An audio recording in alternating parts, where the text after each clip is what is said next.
This is going to be a presentation of the education and Medicaid systems, the privacy controls that exist within them, and how they compare and contrast that will hopefully make it possible for you to navigate more efficiently and ethically as you go through each of those separate systems. As you can see here in the diagram, we have a piece of paper with a line drawn down the middle. On the left side, we have education. On the right side, we have Medicaid. And the conduit through which information is supposed to pass between these two systems is the parent. If you don't have the parent acting as the conduit through this system, in other words, if you have Medicaid information magically finding its way into the education world or vice versa, you're violating FERPA, which governs the education system, and or HIPAA, which governs the Medicaid system.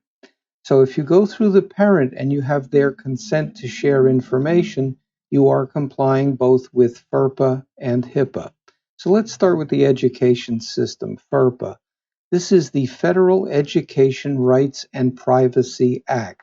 It protects the privacy of education records. The Medicaid Act is governed by HIPAA, the Health Insurance Portability and Accountability Act. They are different, and Medicaid is protected by a more robust law that governs all circumstances, both education and in the wider world at large. So if you comply with HIPAA, you're going to be disclosing personal health information appropriately. And that includes things like a diagnosis, the fact that someone's receiving any sort of mental health treatment, medication of any sort. Those are all governed under HIPAA. In the education world, the child's education records may also include a mental health diagnosis, medications, or other treatment services being received, but the FERPA legislation controls the release of that information. FERPA is governed by Public Law 94-142, originally created in 1975, updated in 1990, and most recently as IDEIA, the Individuals with Disabilities Education Improvement Act, in 2004. In the Medicaid world, we have 42 Code of Federal Regulations 1396D, which was originally passed in 1967 to create the EPSDT funding mechanism. EPSDT stands for Early and Periodic Screening, Diagnosis, and Treatment. It is a component of Medicaid, and since 1989, it's been a mandatory component of the Medicaid Act so that any child under the age of 21 who is enrolled in Medicaid and has a disability is thereby entitled to funding through the EPSDT program for treatment that is sufficient in amount, scope, and duration in order to reasonably achieve the purposes for which the treatment was prescribed. That whole issue about how EPSDT funding is applied in schools is a witheringly complex world unto itself, and I go into that in greater detail in other presentations. But suffice it to say that as long as you understand EPSDT funds treatment of any sort, any covered treatment in a school, and is the payer of first resort for those services when they are rendered in a school. IDEA and IDEIA says that if a child has a need for support services, that the school district has to fund them as well. Well, when EPSDT was created, and certainly when it was mandated in 1989, Medicaid, not the school district, became the funding source for loads of services in schools. So all of the schools virtually in the United States signed up as Medicaid enrolled providers, and then became able to bill Medicaid for at least the federal portion of the services, and that includes vision, dental, hearing, and also behavioral support services. So that the services under EPSDT, which are necessary for the delivery of an education program over here, are funded by Medicaid EPSDT, not the school district, and whether parents know it or not, the schools are almost always billing Medicaid for all or part of the funding necessary for the children to receive those services in the school. Now, an interesting thing about Medicaid is that it is a keg with two taps. You have the tap that feeds the school, sort of behind the scenes, where the school is submitting claims to the Medicaid agency through an arrangement that they have in each state and getting paid for those services. They're also billing the education system, the school district itself, through school taxes and other means to fund those very same services. So it looks a little bit like double dipping, but it's legal. It's been going on for decades and decades, and it's to the tune of $50 billion at this point. It's a huge part of the education system. In the education world, we have functional behavior assessment that is done. In the Medicaid world, we have functional behavior analyses. An analysis is usually done by someone with an advanced degree in a mental health field, a psychologist, a behavior specialist, clinical social worker, somebody who's working in the Medicaid realm as a practitioner of the healing arts or under the scope of such a person's practice. Over here in the education world, we use the word assessment to refer to the child's status within the education system as opposed to analyzing the nature of their mental health or mental disability status. Over here in education, we classify children to determine a need for special education placement. That's done by a certified school psychologist. On the Medicaid side, we actually diagnose children with mental illness disorders using the DSM-5 or the International Classification of Diseases, ICD, and now it's up to version 10, to determine a need for mental health treatment. So we're talking about treatment over here, we're talking about placement and programs over here. A school can classify a child as having an autism spectrum disorder, even though over here on the Medicaid side, we may have diagnosed the child as having ADHD and no autism disorder. These are not necessarily linked at the hip. So that's why it's important to understand what the nature of the child's classification is over here to make sure that they are not being dealt with inappropriately in terms of their actual medical condition. Over here in the education world, we have an IEP, an individual education plan, and that is a contract between parents and schools. It legally binds the school to do what the parent and the school have agreed upon, both in terms of the placement, which is established through a notice of recommended educational placement, and the individual education plan. It's literally a contract between the parent and the school district on behalf of the child. There is nothing comparable to that in the Medicaid world. There's no contract that people have to sign to receive Medicaid services. They become eligible based in part on the child's level of income. A child can enroll in Medicaid based on their personal income, not necessarily their family's income. So that in 33 states, children whose families are well above the federal poverty level are enrolled in Medicaid because their personal income, that is the child's income, is counted as a family of one, and the child is therefore below the federal poverty level and thereby eligible for enrollment in Medicaid if they are disabled. So Medicaid covers any child with a disability under the age of 21 in 33 states, regardless of family income. In all 50 states, children who fall below the federal poverty level at a family level are covered under Medicaid as categorically needy.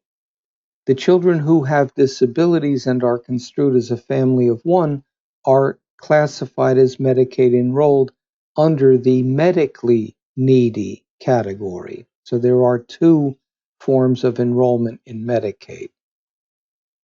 Over here on the education side, we have a behavior support plan, which is part of the IEP and describes interventions needed by the child in order to receive a free, appropriate public education.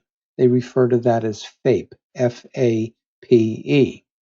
Over here on the Medicaid side, we have individualized behavioral treatment plans as opposed to behavior support plans.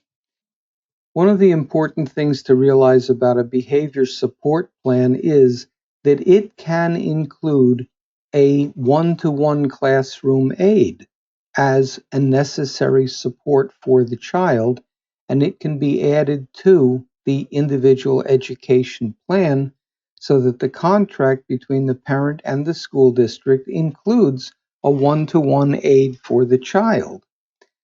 That doesn't mean that the school is obligated to pay for it. But once you have a one-to-one in the IEP here, then you can have the Medicaid system fund that service delivery through the Medicaid EPSDT program, because one-to-one behavioral support is a covered service under EPSDT and is therefore available to children who have it prescribed by a licensed professional.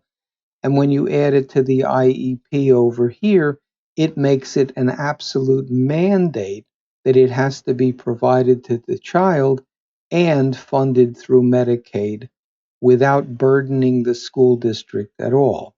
And as I said before, Medicaid is a keg with two taps. The school district is able to bill Medicaid for the one-to-one classroom aid if they characterize it correctly.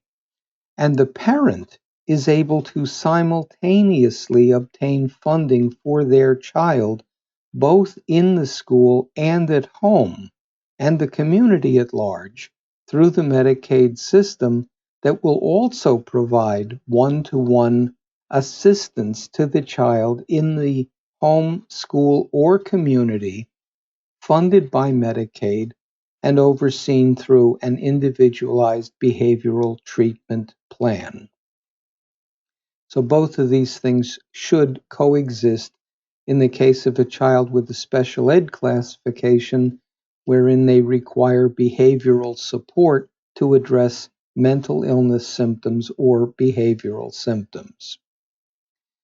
Over here in the education world, we have Criterion referenced assessments. These are pop quizzes or tests created by an individual teacher regarding the material that he or she presented in their classroom to their students.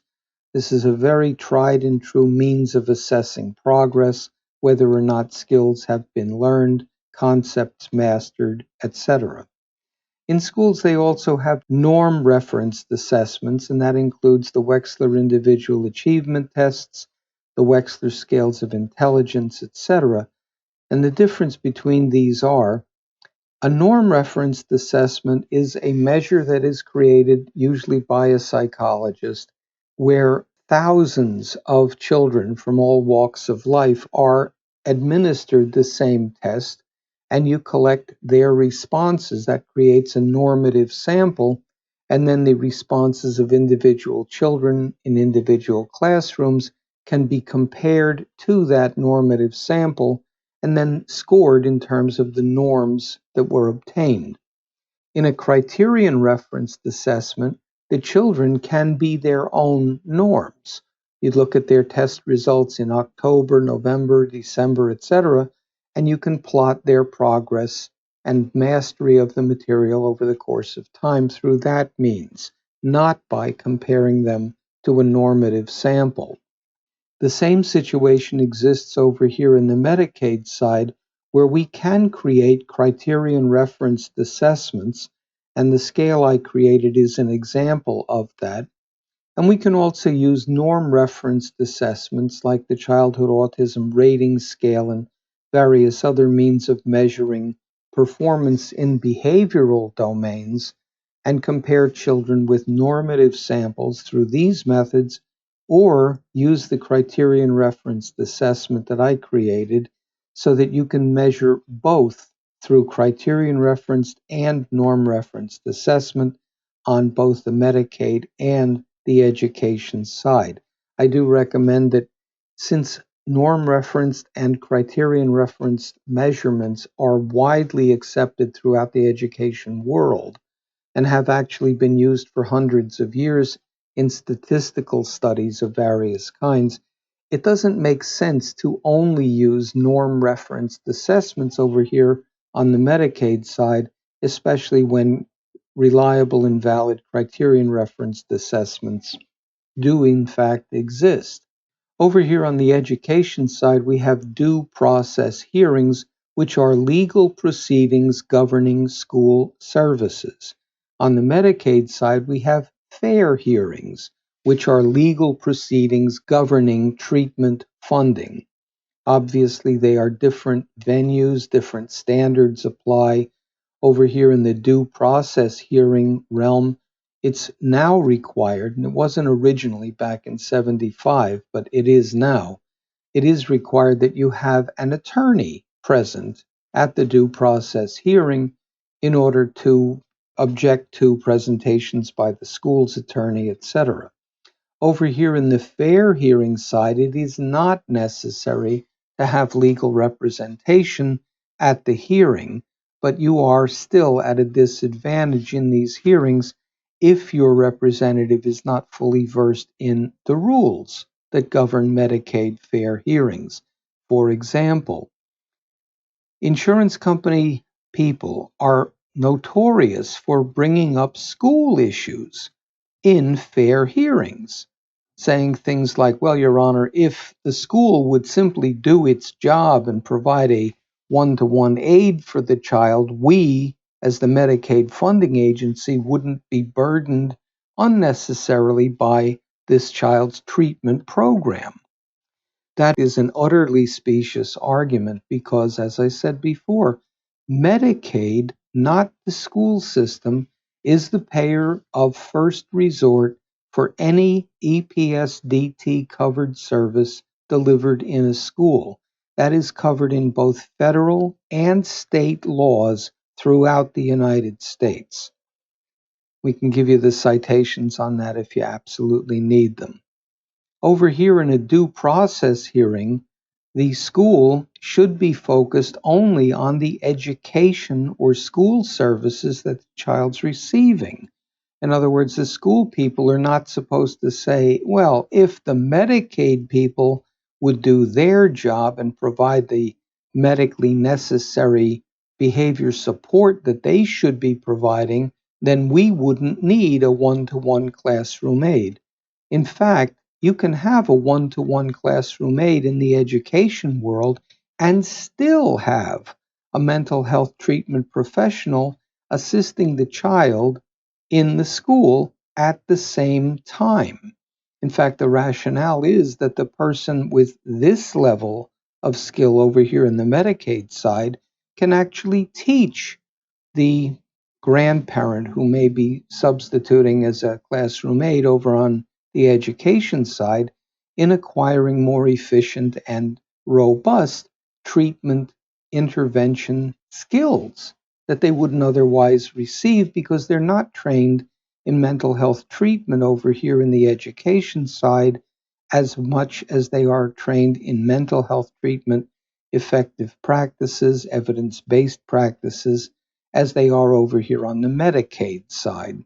So again, Medicaid and education can work collaboratively, passing information between the two through the parent with their consent, and operating Medicaid paying for this part, education paying for this part, and the child benefiting like they are supposed to. When a parent is dissatisfied with the education program their child is receiving, they can request, as we said, a due process hearing on this side, at which point a hearing officer is appointed by the Department of Education, and there is no appeal on this level except to federal court.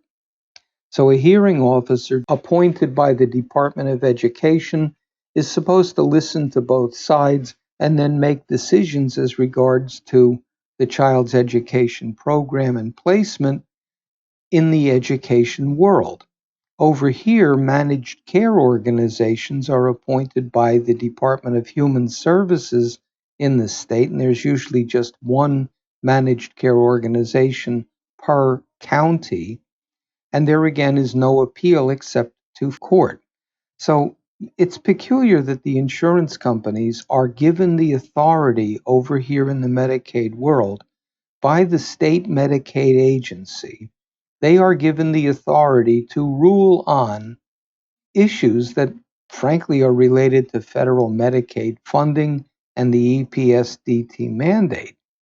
The Department of Human Services, which is the state Medicaid agency, gives the insurance company the authority to make rules, investigate, enforce, and there's no appeal except to court. So it's not by any means a fair system on either playing field. And that's why it's so important to have the documentation for both sides done correctly so that you preserve the rights on this side for the parent to make an objection and win in the hearing, and for the parent to make an objection and win in the hearing on this side. In both cases, hearing decisions can be appealed to the Civil Rights Office. Civil rights complaints require no representation, and they can be made on the basis of education issues or disability issues. The important thing to remember is you don't need a lawyer to file a civil rights complaint. And we're going to go into some examples of how easy it actually is to file a civil rights complaint and move forward with that. Filing a civil rights complaint in some ways amplifies the importance of your need to get a resolution to a complaint or a grievance about a lack of funding or service delivery. Over here, it's related to service delivery. Over here, it's related to funding.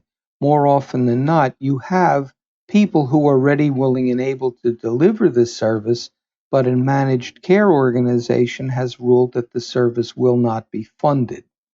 Over here, you may not have people available until the delivery of that service or support is approved by a hearing officer in the IEP. All right, let's look at options here in terms of education. On this side, in this quadrant up here, we're talking about scope and sequence for children who are impaired. Scope and sequence refers to how wide and how deep. Over here, we have evidence of disability. A cause is either known or unknown. If the cause is known and the child is impaired, you create a 504 plan.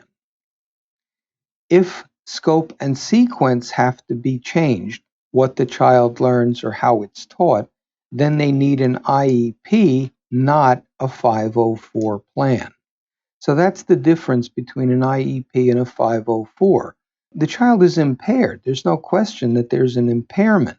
But on the 504 realm, you can accommodate the disability without changing scope and sequence. In other words, the child gets the same education program with a 504 plan, but perhaps sits a little closer to the teacher so they can pay better attention.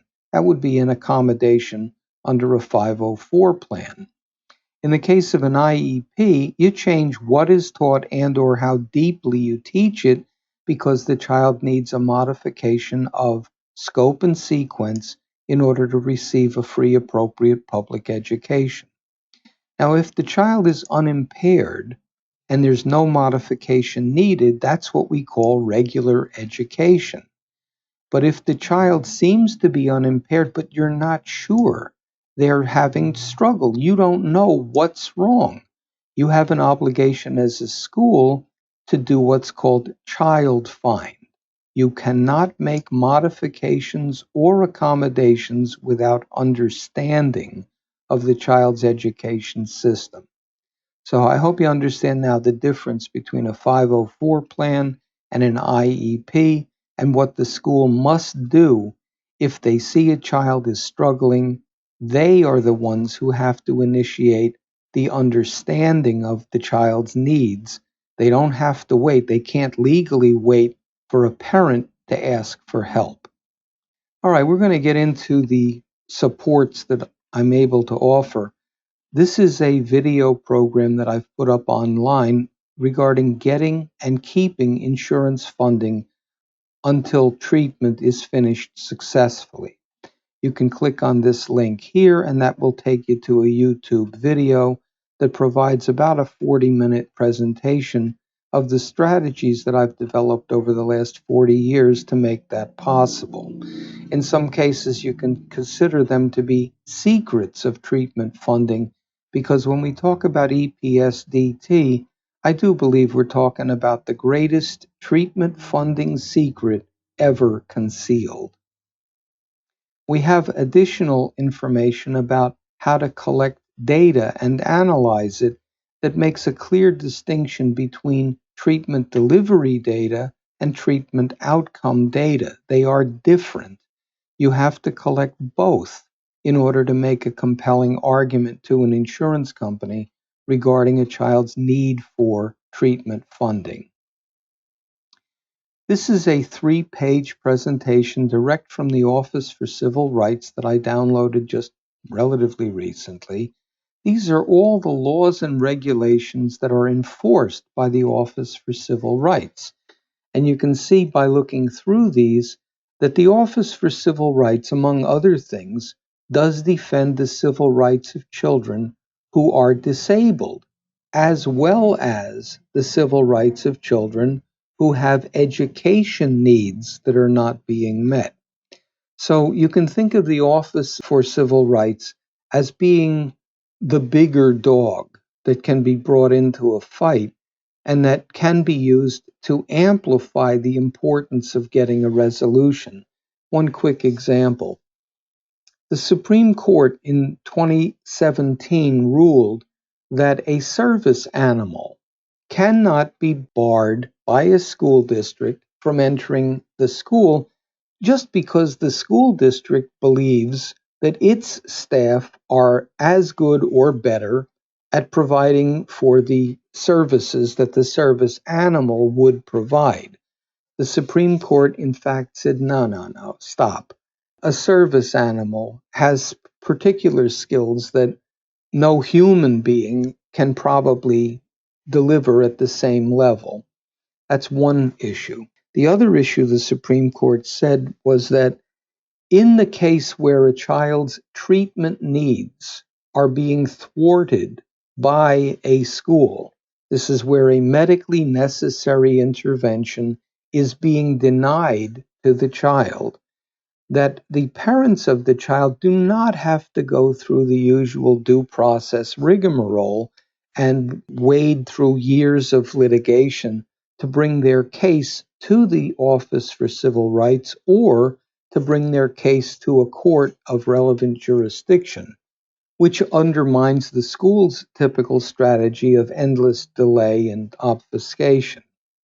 So the bottom line is, if a child has a need, a medically necessary need for a behavioral intervention by a TSS or a BHT or some other intensive, individualized mental health treatment provider, that person is certainly better trained, better qualified, better able to help than a service animal So it goes without saying that if you have a prescription for that level of intensive individualized treatment, and a school says, no, you don't have to come on our property, we can take care of that, that is obviously a specious argument based on the Supreme Court's decision, and that can be cited as Fry v. Napoleon. If you want to file a civil rights complaint, it is literally a simple matter of clicking on this link and following the online prompts. I can probably help you with some of the citations and other documents in the process, because I did file a civil rights complaint myself in Pennsylvania against all of the managed care companies and the state Medicaid agency when they were withholding treatment to children, claiming that these services in the state, those services, were only delivered for the purpose of preventing children from being placed in institutions or incarcerated. Obviously, the scope of the services go far beyond that. In fact, in federal legislation, the Medicaid Act says that the primary purpose of EPSDT funding is to prevent the worsening of the child's condition. But in Pennsylvania and most other states, there are two additional rationales for EPSDT funding, and that is to treat the child's condition using evidence-based practices especially. But the third purpose, which exists in all 50 states for EPSDT funding, is to help the child maintain skills that are comparable to children of similar age. So the bottom line is EPSDT funding exists to prevent deterioration, provide reasonable treatment, and provide a means of maintaining a child's functioning. That's from birth to 21. EPSDT does not begin after preschool, as some places are trying to allege. It is literally from the day a child is born until the day they turn 21. And if you want to look at a guidance created by the Department of Health and the Department of Education in the United States, recently updated in 2019, you can click on this link here and then read this document, which compares FERPA and HIPAA from a federal government perspective. And it's not an excessively long document, but it's incredibly detailed and has a load of references and links that may be helpful if you're trying to navigate your way between the treacherous waters of FERPA and HIPAA. Thank you for your interest in this presentation, and you can certainly, if you'd like, go to the Institute for Behavior Change website, and through this means you can contact the Institute, get in touch with me. If you live in the southeastern region of Pennsylvania, you can click here and get a referral form, and we may be able to help directly in your child's life. I do offer consultations all over the place, actually around the world, from the perspective of a case manager, to help parents and others understand what reasonable standards are for the delivery of mental health services, no matter where they live. And I do look forward to hearing from you about this. Bye now.